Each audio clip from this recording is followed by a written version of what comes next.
right, Coach Robinson, welcome back to Central Texas. I know you're a Bremond native. What has it been like transitioning so far into the Crawford Pirates program? It's been really busy, getting to know the coaches, getting to know the culture, parents, kids. It's been a whirlwind for sure, but it's been really enjoyable. Really glad to be back in the 254. Yeah, you spent 9 successful seasons at Woodville, and while you were there, started a really strong legacy and continued off of that. 9 years is a really long time, so what made Crawford the right move for you guys? It was just an opportunity to be a part of this program, an opportunity to be able to come back home and finish our career really where my wife and I both grew up. And I think the legacy here, not just in football, but in all sports and academics, speaks for itself. And just coming to be able to be a part of that was something that I couldn't pass up on. What is it about Central Texas that is so special? I know it's home to you, but there's got to be something special for you to want to come back. It's just home, and that's the biggest thing. But when you look, the athletic landscape, you have a lot of great tradition here. Where I grew up in Bremond, Mart. We played Lorena the year they won state in 2021. Cameron Yo down the road, what La Vega's done. It's just you kind of take an area, if you go in between 35 and 45, Interstate 35 and 45, and then up north of I-10, it kind of forms a triangle, and there's just a lot of tradition in that area. And right here, we're right smack in the middle of it. Is there any traditions or anything that you're excited about to see again now that you're here? The biggest thing I'm excited about being here is just the expectation of success. It's instilled in the kids here at home. Just work ethic, discipline, and just being able to be a part of that. I'm really excited about that. Now that you've spent time in other places, what is it about Central Texas that makes it so special, makes the talent so strong, and just like you said, it feels a little different? It feels a little bit different, but I think Crawford is very unique. It's a very different community than where I grew up in Bremond. This is definitely going to be different than, say, every place is unique, and just the expectation to excel in the classroom, on the field, on the court, and then there's like the morals that are really pushed here. Crawford is a very special place. Very much, I feel like a throwback community. Very much like what you would think a Mayberry would be. It's a very special thing. It's a very special place. For you, when you were at Woodville, you led them to 5 district championships and even made some history while you were there, leading them to their first state championship in program history. What stands out to you the most about the time you got to spend there?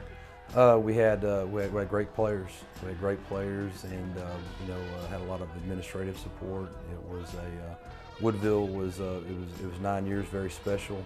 It was very good to the Robinson family, and the state championship game didn't end the way we wanted it to, but it was really it was nice to be able to leave off on that on a high note. Now, I don't want to age you here, Coach, but when I was doing my research, I've seen you spent almost 30 years in the business, coaching and being around football. What keeps you on the field? Why do you continue to coach? Well, it's even more than that. I'm 49 years old. I've been around this for 49 years. It's the only world that I know. My dad was a coach. Grew up in this, and I got a fortune cookie one time when I was in college, and it said, "Find a job you love, you never work a day in your life." And being able to make a living doing what you love, but most importantly, just being able to be around young people and being able to impact them and then have them impact you is something that you can't put a price on that. Do you still have that fortune cookie? No. It's just stood out. I may have even been in high school. I don't remember, but it's stood out in my mind for 30 years. To have that gift, to not feel like it's work, to just know nothing else other than the game, how special is that? Well, I won't say it's not work. There's definitely you got to grind. If you're going to be successful, you got to grind. There's a lot of hours.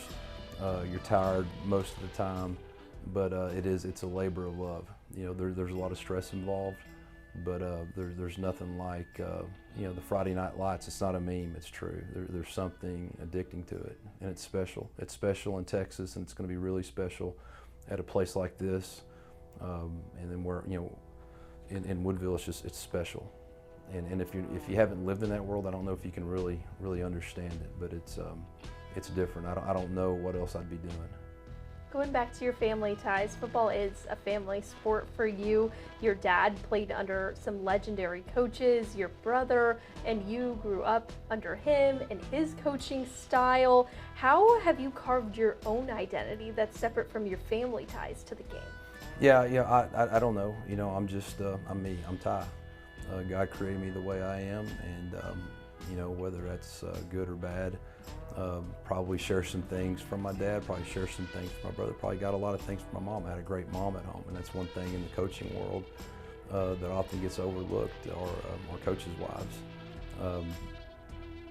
They sit in those bleachers every Friday night, and you don't always make everybody happy, but they're always the glue that keeps those family units intact. And I was very fortunate with my mother and my wife. She's the consummate coach's wife.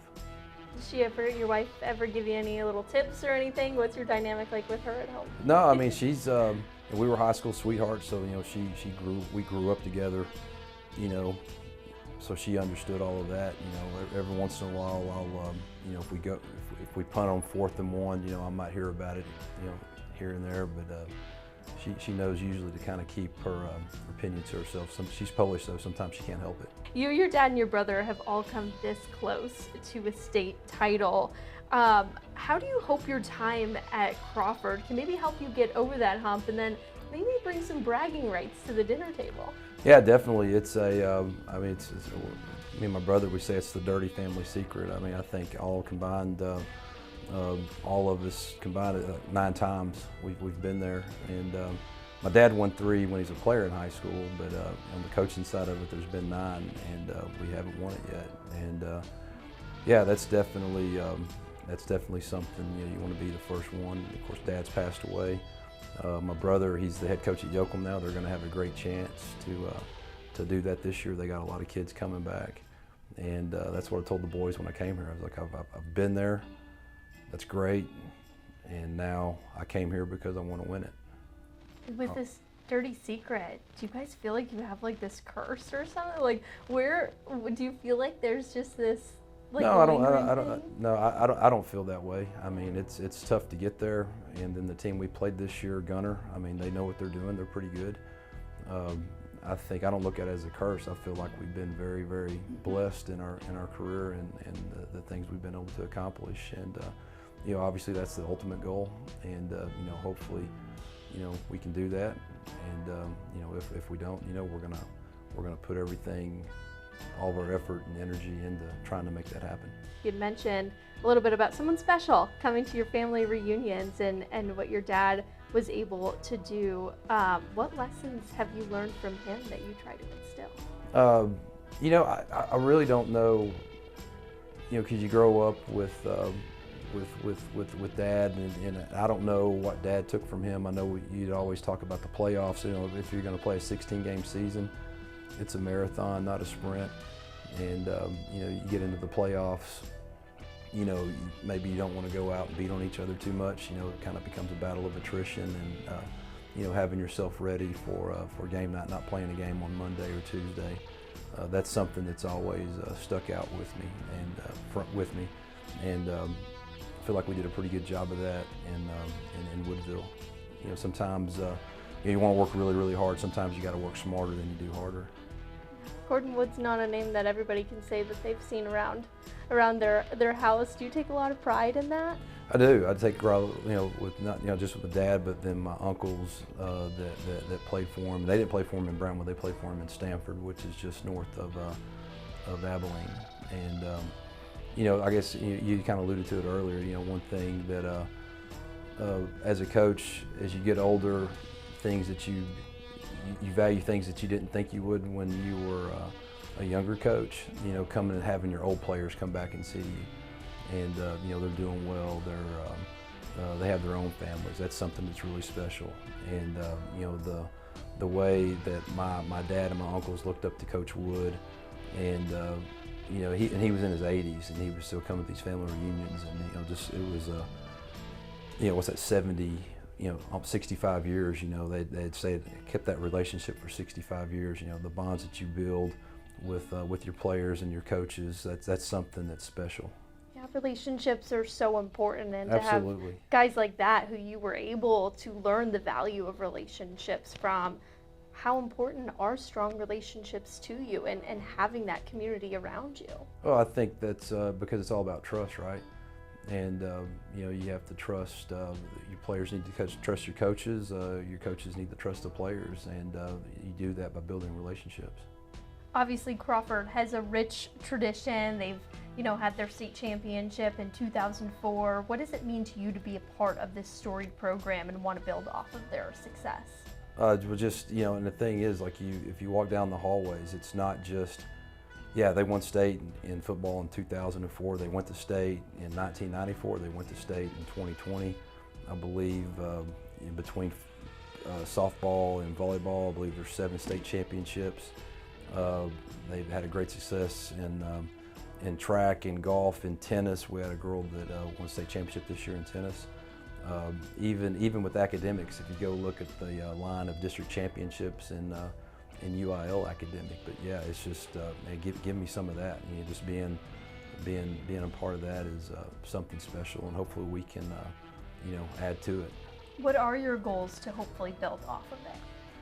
I mean, obviously that's your ultimate goal is to win a state championship, but I believe the process is very important, and you know, don't get caught up on hey, you know, win a state championship. It's like today. Tomorrow may never come. Yesterday's already come and gone. The past is last. You know, what are you going to do today? You know, putting your best foot forward each and every day, never taking a day off, and just putting your nose to the grindstone and working. I know you're still pretty new here, learning all these guys, but so far, if you could use one word to describe what you've seen from them so far, what would it be? I think they're very intelligent. They've been very receptive in doing everything that we ask them to do. I think there's an incredible work ethic. I believe, I feel like I'm going to be very disciplined, but just really good kids, great kids. You're a son, a father, a brother, and now also a granddad. I have to ask about Miss Rosie. Are we going to see her running around on the sidelines this season? I hope so. You know, she goes to bed pretty early. I think right now we got nighttime, or bedtime is 8 o'clock, but our first game of the year, it's going to be in Anderson Shiro, which is 20 miles from their house, so hopefully she can at least come for the first half of that. Absolutely. You going to hand her a football too? Oh yeah, she looks good in black and gold, so you know, hopefully we'll have that little critter out there cheering for us. What are you looking forward to the most, or most excited about when it comes to week 1, walking onto that field? Do you have goosebumps, nerves? Like, what do you think that's going to feel like?